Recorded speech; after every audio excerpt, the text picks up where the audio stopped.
Hey, welcome to Stuff to Blow Your Mind Trailer Talk. My name is Robert Lamb. And I'm Christian Sager, and Stuff to Blow Your Mind is a podcast that we do along with our co-host Joe, who is not here. He is in Canada right That's now. right. But Stuff to Blow Your Mind is a science and sort of weird oddities podcast, and specifically, we are going to focus on a few of our episodes this week because we do a lot of episodes on poison. It seems to be something that we're just generally interested in. And I'm not talking about the 1980s band Poison. I'm talking about all of the various things that you can ingest that can kill you. We have a whole episode on wolfsbane. Right, the title of that is... Oh, I didn't put that one Is down. that one not but in here? Look for Oh, okay. wolfsbane at stufftoblowyourmind.com, Yeah. and you shall find it. And we just this week came out with one on rhino horns. And the Poison poisons in the there. rhino horn. And Robert and I did one 2 weeks ago called 6 Deadly Poisons, where we each chose 3 poisons that we wanted to highlight, and had a lot of fun with that. And then one of our favorite episodes, we did a Wes Craven tribute the week after he died about the movie The Serpent and the Rainbow, and did a real big breakdown on the science of the... what would you call it? Zombie powder? Yep. So it's this particular kind of poison that's highlighted in that movie, and that was actually researched by a guy named Wade Davis. We'll talk a little bit about that today. Basically what we do here is we look at movies that we like, and we connect them to these topics, and then we explain them a little bit more. Yeah, and all the cool stuff going on in the background, that is due to our audio DJ, Ramsey, who's producing the whole thing. Man, he's really pulled out the stops this week. I didn't know any of this stuff was coming. And if you have questions or just contributions, or you just want to shout the name of a poison or a poison-based movie, you can do so. And Nathan here is going to be checking out the comments and letting us know if you were shouting anything that we need to hear. Hey, so you might be on Facebook right now and going, wait a minute, podcast? I didn't know this was a podcast. I just followed this Facebook page because they posted, I don't know, weird pictures of sex bots sometimes, right?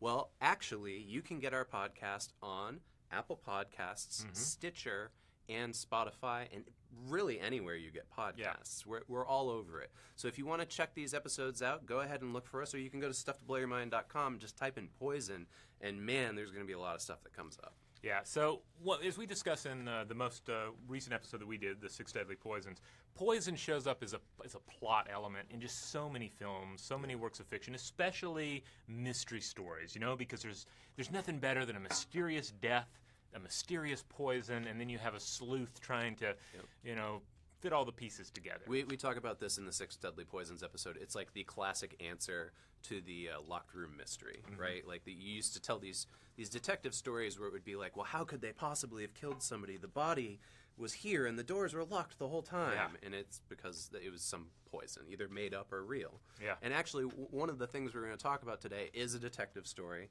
that used a made-up poison based on a real poison. But first, let's get to, I think this is probably your favorite detective story. You talk about this movie a lot. It's an Umberto Eco oldie. Yeah, and this is a detective story, and it's the novel itself by Umberto Eco from 1980 is one of my favorite books.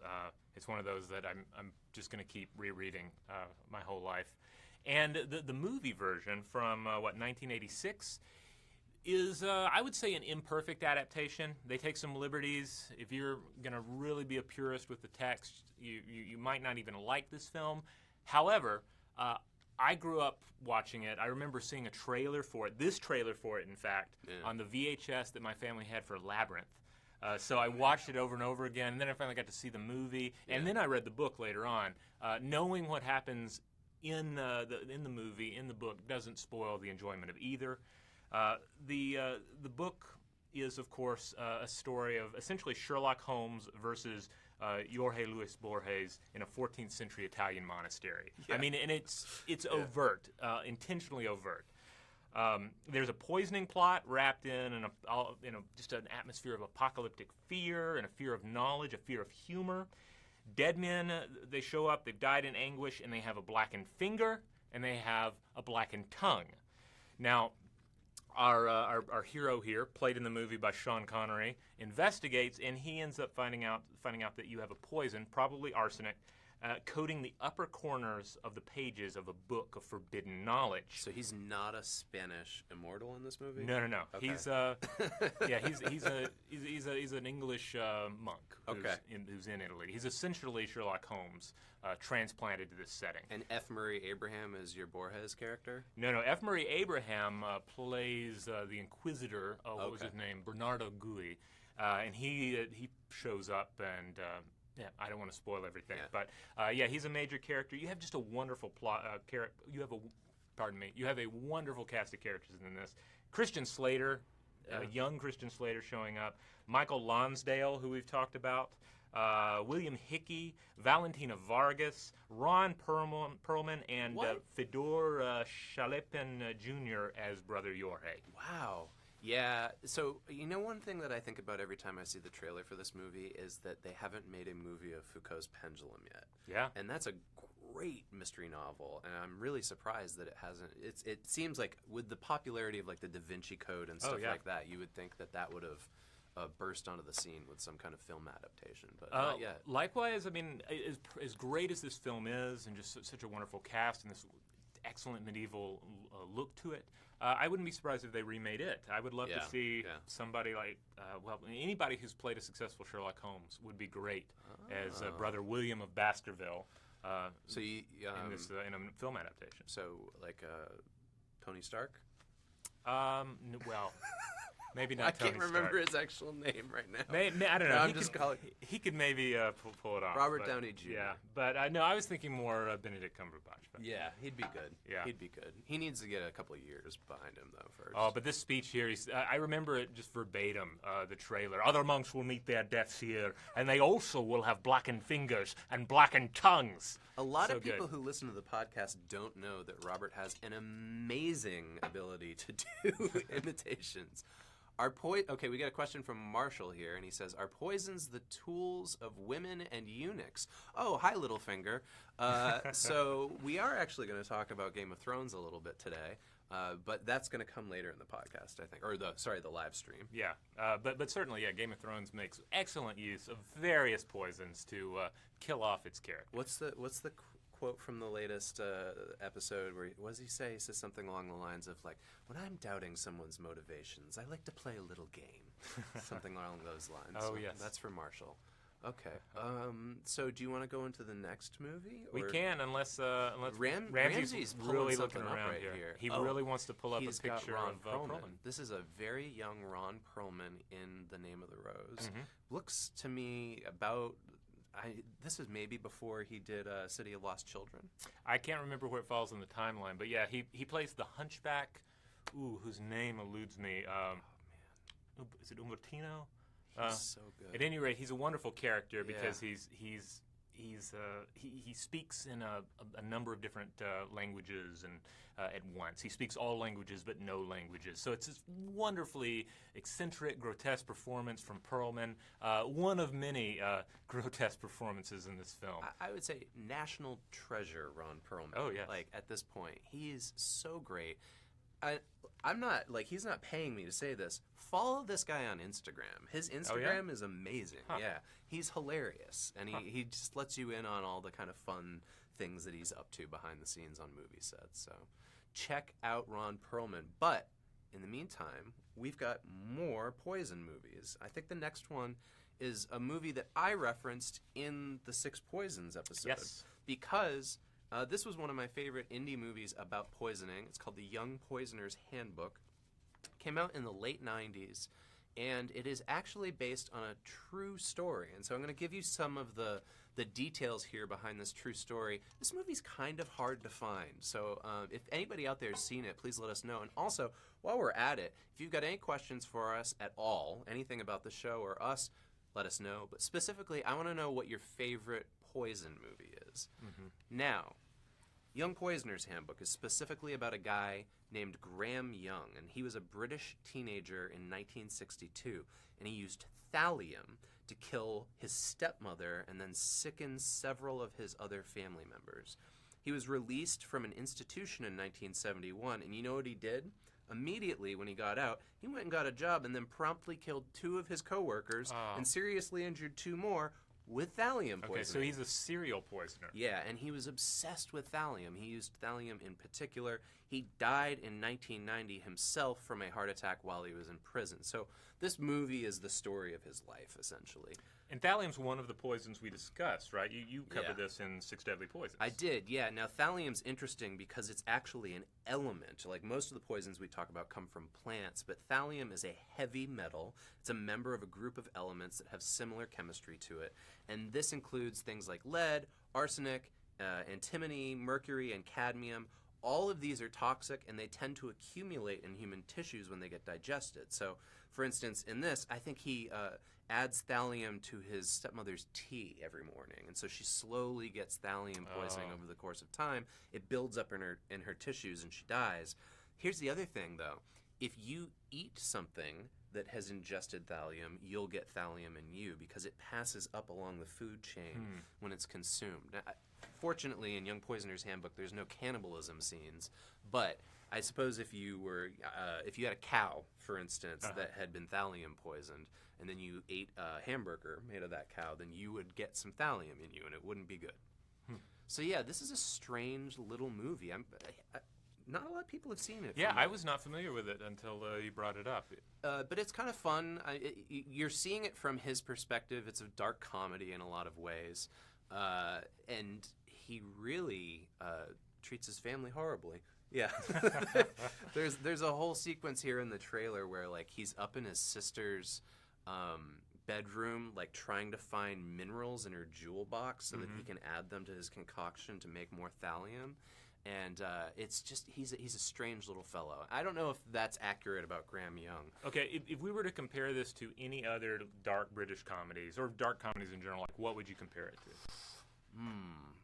Wow, that's a good, because I can't think of like a British comedy off the top of my head that's like about murdering your family. That's funny. Yeah. That's a good question. I don't have an answer. Audience, Okay. do you have an answer? I am a bit of an Anglophile, but I can't think of anything off the top of my head. The first thing that comes to mind for me is like something like Black Books. You ever watch that before? Yeah. But there's no Good series. murder in Black Yeah. Books as far as I know. Well, likewise, just watching the film quality, I thought of Whitnell and I, Yeah. but oh yeah, but that yeah, nobody, I don't remember any murders in that, not of humans anyway. Right. Maybe Hot Fuzz a little bit. Okay. Like Hot Fuzz has a lot of violence and murder in it, and yet is a comedy. But this is like extremely dark. Okay. So, do we have any other comments or questions right now? Marshall comments, of course, there's the scene in The Sixth Sense. The woman Oh, yes, poisoning yes. her daughter. Oh, I don't remember Yeah. that. Is that at the beginning?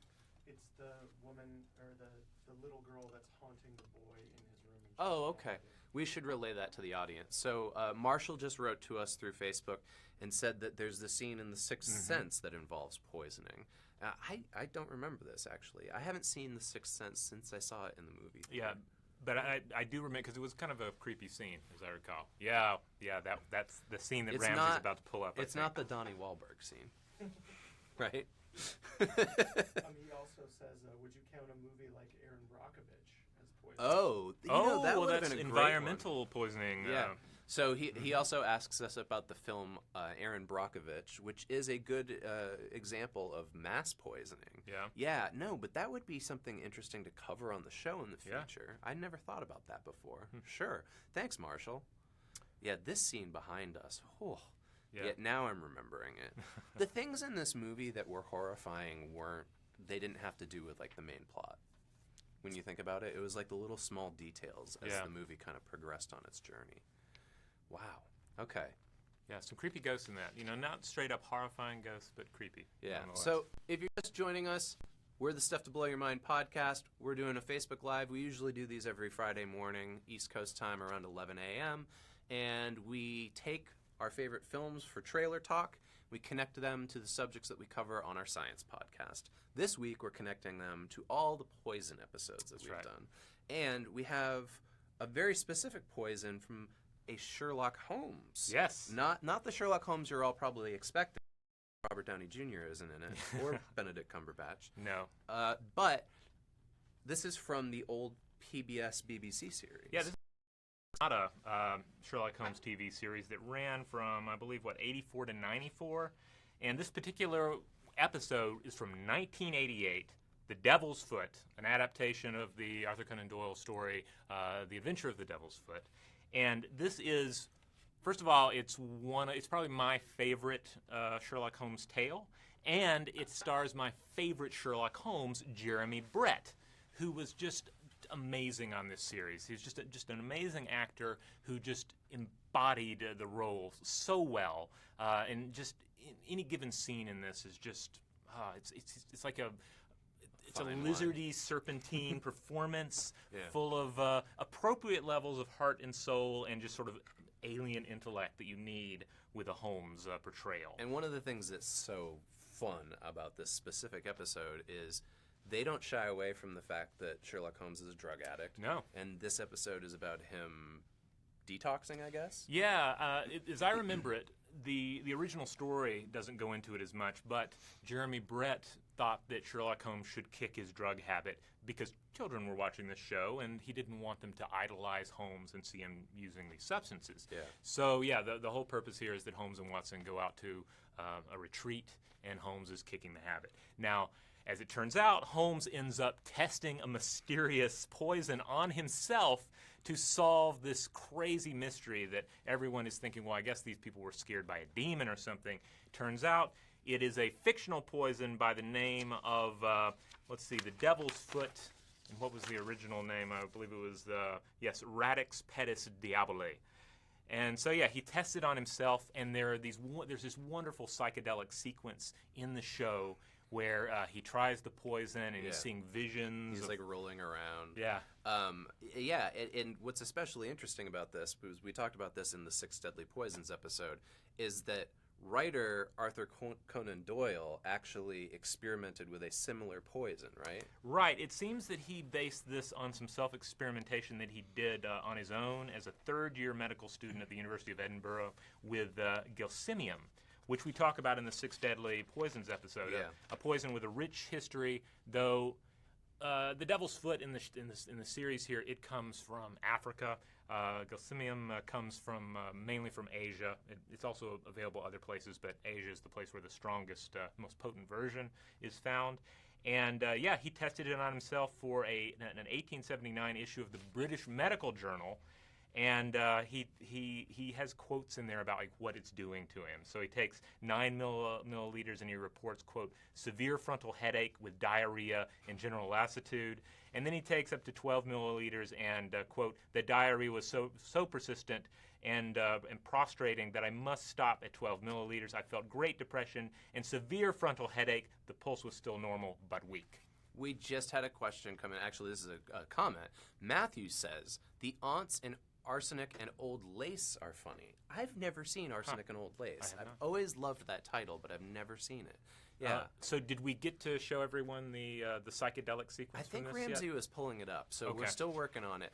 I do want to throw in here that as writers ourselves, I don't know that I would be as committed as Arthur Conan Doyle was to just experimenting with unknown chemicals on my body for the sake of my fiction. Well, the thing about gelsemium is that at the time it was used, I think, in a tincture to treat headaches. Right. So he wasn't taking something that no one had ever tried before. So he was being a little risky, but it was just like, let's just up the dosage and see what happens. Yeah.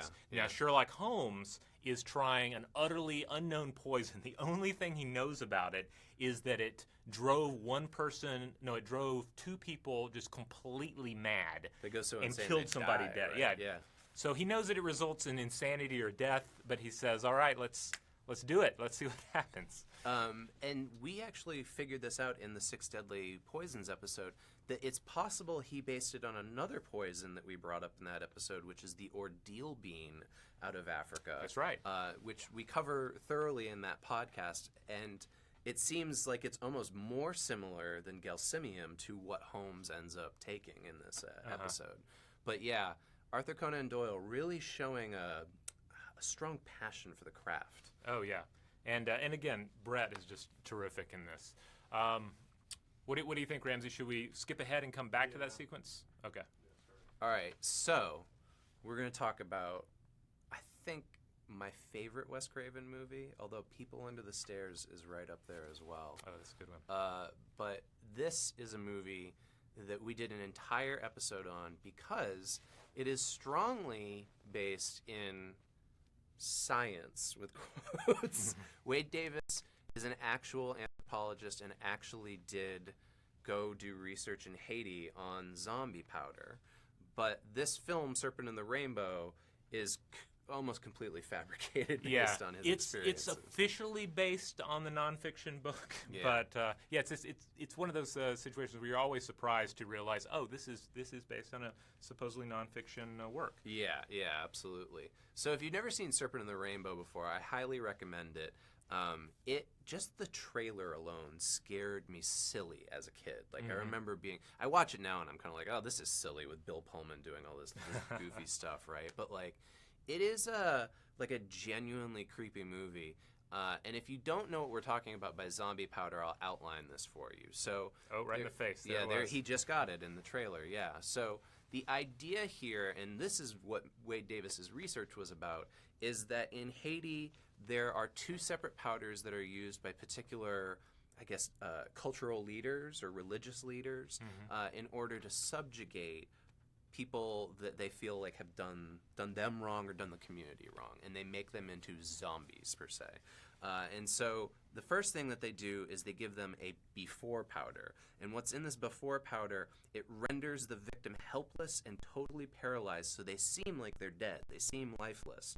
Now, Davis himself collected 8 samples of this stuff, and he did a breakdown on it, and this is what was inside of it: human remains, tree frogs, worms, toads, and pufferfish. And you know why pufferfish is important? Because pufferfish contains tetrodotoxin. And tetrodotoxin is known from the Japanese fugu fish. If anybody out there has ever tried fugu before, you have to be really careful because the amount of tetrodotoxin in it can totally kill you. Well, you have to be very careful if you're preparing it. But if you're getting it from a place that knows what they're doing, from a chef that knows what he's doing, then you're fine. If you've eaten it before, it essentially provides a warm, euphoric kind of sensation that sometimes results in mild paralysis. So if that's what you're looking for, by all means, go get your fugu fish. But the other thing is there's a second powder that they use afterwards. So the before powder is the one that paralyzes you and makes everybody think you're dead. The after powder is the one that convinces you that you're undead. The finishing powder. Yeah, exactly. And Davis couldn't collect any of these, but he thinks that they contained something called datura, which we've talked about on the show before. And locally in Haiti, datura is known as the zombie's cucumber. And it's thought to be able to suspend a victim mentally. So your body is suspended by the tetrodotoxin, your mind is suspended by the datura. It's been used for centuries in cultures as both a poison and a hallucinogen. So the idea here is that you take these two substances, you mix them together, and then you really have to be set in this culture too, and like believe in the myth around it. And it can genuinely make people believe that they have risen from the dead and are somehow under the command. They've become thralls to these witch doctors, essentially. Now, this movie is interesting for a number of reasons. And I think we went into a lot of this in the episode, but on one hand, like it's feels a little weird watching it because you feel like there is this slight, or maybe more than slight, demonization of another culture. Oh, yeah. So that's a little weird. But then the other interesting thing is just the making of this film, because Craven was like, let's film it in Haiti. Why not? And people were telling him at the time, let's not film it in Haiti. Let's film it virtually anywhere else. Yeah. And he went ahead with it, and there were just apparently a lot of problems with filming, just logistical stuff, strikes and bribes, etc. Yeah. And it just became a nightmare to finish. I think they ended up finishing the film back in the States or something. Yeah, I remember we covered this very precisely in the episode because at the time we pulled all the notes on the production of the movie as well and paired it with our knowledge on the sort of chemistry of this stuff that he went out and found. And he's actually still doing some really fascinating anthropology work, though it's not based in Haiti anymore. He does, like, I don't know if travelogues is the right word for it, but he does these big documentaries where he goes around the world and kind of shows you different cultures. But you know what I keep thinking about when I look at this poster that Ramsey just put up behind us? Bill Pullman is like this unsung, amazing actor. That, you know, like he was in this, he's in Lost Highway, he's in Spaceballs. Like this guy. I forgot about Lost Highway. Yeah. What's that? Independence Day. Independence Day. I do course. remember him. He was the president, right? He was flew indeed, it and right I up the believe middle, he didn't was he? in the sequel to the new Independence Day. I did not watch that one. Oh no, I guess he didn't. Who flew it right up the middle? Was that Oh, Randy that's Quaid? Randy Quaid, Okay, yeah. another Yeah. great actor that we often mention here. And then what's this guy's name who's pulling off his head here? Is it Paul Winfield? He was in Star Trek II: The Wrath of Khan. Oh yeah, he always dies a horrible death, doesn't he? Yes. It's in his contract, I think. Yeah, totally. But man, The Serpent and the Rainbow is a good movie. If you've never seen it, I recommend going back and checking it out. It's exceedingly strange. I will warn you, though, Robert's right. It is culturally insensitive for sure. Oh, it looks like we got another comment coming in.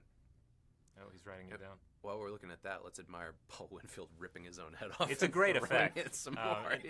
How often do you get to see someone rip their own head off in a film? Well, the thing about The Serpent and the Rainbow is it kind of turns into like a Doctor Strange movie by the end of it, right? Like there's like a sorcerer who's like casting magical spells at Bill Pullman and stuff like that. Obviously, none of that happened in this real scenario. All right, we're getting a question here. Okay. Matthew says, what's also funny is the iocane powder scene from Princess Bride. That's right. That is an excellent poison sequence as well. Didn't we have that in the notes? I think we had it down as a possible Okay. mention. Yeah. Another wonderful poison sequence is, of course, the bad dates scene in Raiders of the Lost Ark. Yeah. Where they have the dates that are Here we poisoned. go. The monkey Look. gets them first. There you go, Matthew. We've got it right on hand. Yeah, there's our Princess and the Bride. Inconceivable. I was thinking about this movie as well because it was in our notes, and this is another movie that, like, if you look at the people who started off in this and were kind of unknowns at the time, they're all big names now. Like Robin Wright Penn, or I guess she's just Robin Wright now. Mandy Patinkin, Yeah. like he's on like every like CSI style TV show now. Yeah, he was on Homeland. Yeah. Mm-hmm. And then of course Carrie Elways was in Saw. Yeah. So hey, I have to say, my wife has, I think, every year tried to get me to be the Dread Pirate Roberts for Halloween, and I've never done it. So maybe this you is the guys year. have great family costuming for Halloween. I always admire your family costuming. One year, these guys did Twin Peaks. We did. And you were Coop, right? And your wife was the log lady? Right. And your father-in-law was the giant? Yes, he was the giant, and then we dressed our son, who was, he was like 2 at the time. We dressed him up as the little dancing man. The arm, yeah. Yeah. For you big Twin Peaks fans out there that just finished the 3rd season. Yeah, man. These movies. So what else do we have? Do we want to talk about Game of Thrones for a little bit? I think Unless we couple. have that Sherlock sequence Oh, queued yeah. up, then we Yeah, should, do we we have should that, definitely Ramsey? watch Sherlock trip out here. And while we're waiting for that to load up, just as a reminder, this is Stuff to Blow Your Mind podcast. We're talking about poisons. You got any questions for us? Now's the time. This is it. So he's just going to dose himself with this stuff and then just writhe around uncontrollably on so the floor. in the case, it was administered by being put in a lamp, and then it gassed everyone in the room. So here he takes it. He doesn't take enough to drive him permanently insane or to kill him, but he goes on this crazy trip here where he's at running to the Stonehenge? countryside. Yeah, and then some William Blake imagery starts popping in. It's a fabulous sequence. By the way, speaking of there it goes. Stonehenge, if anybody out there is a big fan of our show and you think, I wish there was a comic book that just did everything that Stuff to Blow Your Mind talks about, I keep reading issues of this book, Injection, and every issue touches on some topic we've hit on the show. And the reason I thought of it is just recently in the book there was a scene where there was like a Stonehenge type thing that if you applied electricity to it, it would make ghost arms come up from the ground and rip people to shreds. Oh, man. And I was like, this is right up our alley. Now, speaking of ghost arms, you have to see the end part of this tripping sequence. He's just flashback to, there he is. I love it. He's so good. Like, a lesser actor would look ridiculous there, but I'm totally buying into the fact that he's out of his mind. Now, here's a spoiler for those of you that are still watching. We are, this afternoon, going to record a 2-part series on Timothy Leary and LSD and psilocybin. So maybe we'll be able to return to this particular movie when we do a trailer talk on that. Okay, Marshall says, what's your theme for Halloween this year? Oh, maybe he Robert? means my costume.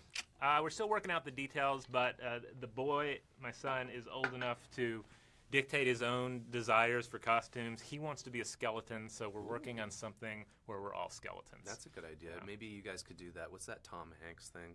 Where that was the big gag from SNL earlier this year. Oh, I don't think something I've seen that. like David Pumpkinhead or something. This shows you how in tune I am with modern reality. Anyways, of course, we forgot about Poison. Oh yeah, this is. Did they? I don't know if they ever actually use Poison in their music videos. I'm not sure either. I mean, it depends what your view of their music is, I guess. Yeah, the music itself was Poison enough. I definitely used Poison as a gateway drug into metal, and now look where I am today. Now, I'm not a big Poison fan, but I did spend the entire morning listening to High on Fire on my way to work, and somehow Poison got me there, so Wait. here we are. Fill me in on this. Did Yeah. Poison sing the song about somebody being poison, or was that another group? No, actually, Ramsey was telling us this earlier. That was Belle Biv DeVoe, apparently. The girl is poison. Oh Which yeah, he that has girl just, is he's poison. just pulled Yeah. up behind us. Okay. Yeah.